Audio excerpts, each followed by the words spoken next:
And to end out the college football week 1, we got Boston College, who went 7-6 last year. Trouble number 10, Fresno State, started the season 0-1. We get a little bit later. Florida State's favored by 16 points on ESPN.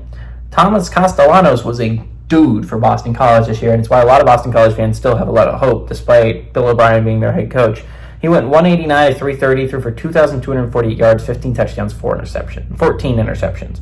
Not a great touchdown-interception ratio, but you kind of expect that with a true freshman QB starting. He also led his team on the ground, though, had 215 carries for 1,113 yards and 13 touchdowns. Lewis Bond led his team in the receiving yards, had 52 catches for 646 yards and 7 touchdowns. DJU for Florida State last week went 19 to 27, threw for 193 yards. Roydell Williams led his team on the ground with 12 carries for 38 yards and a touchdown. And Ja'Kai Douglas had 4 catches for 55 yards. Florida State's 15-5 against Boston College all time. Last 5 games they've gone to Florida State, and Boston College has not won from 2015 to 2023. By the way, that streak is still extended. Boston College hasn't won at Florida State since 2008, and Florida State is 6-2 in one-possession football games in this series. 2 things I'd like to touch on. I think DJU is getting a lot of hate. It's not exactly warranted. Do I think that he played the best in that game? No. But he did put up 21 points, which should be enough to win a football game if your defense doesn't suck, right? Not to mention, he did step up on the final drive. He made some big-time throws that allowed them to get a touchdown to tie the game. Now, their defense just threw. They played really poorly and allowed Georgia Tech to have like a 6-minute drive. It just chewed clock and allowed them to kick a game-winning field goal.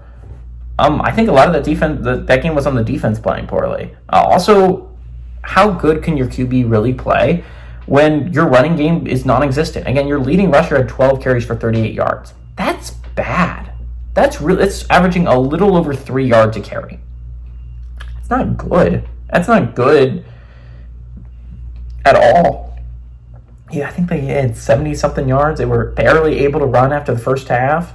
And it's just like, yeah, if you're going to win a football game, you need to be able to do that. Another interesting thing about this game is it's a rematch, right? Last year, Boston College played Florida State in week 3 or whatever.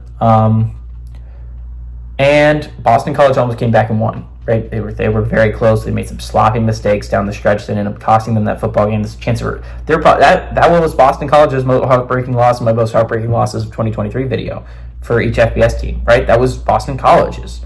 I mean, because that's a game you could have had against a team that went undefeated, right? They could have won that game. They easily could have. And they ended up making dumb mistakes down the stretch. And they almost pulled off an amazing comeback. This is a rematch. Do I think Boston College is going to do it? No, I think Florida State's going to be upset. I think Florida State's going to be upset they lost the game in Dublin. I think they're going to come back with even more anger, more fury. And I absolutely do not see Florida State losing 2 football games in a row. If they do, then they're in for a world of hurt this year, and they're going to have a bad year if they lose 2 football games in a row. But I don't see it happening for Florida State.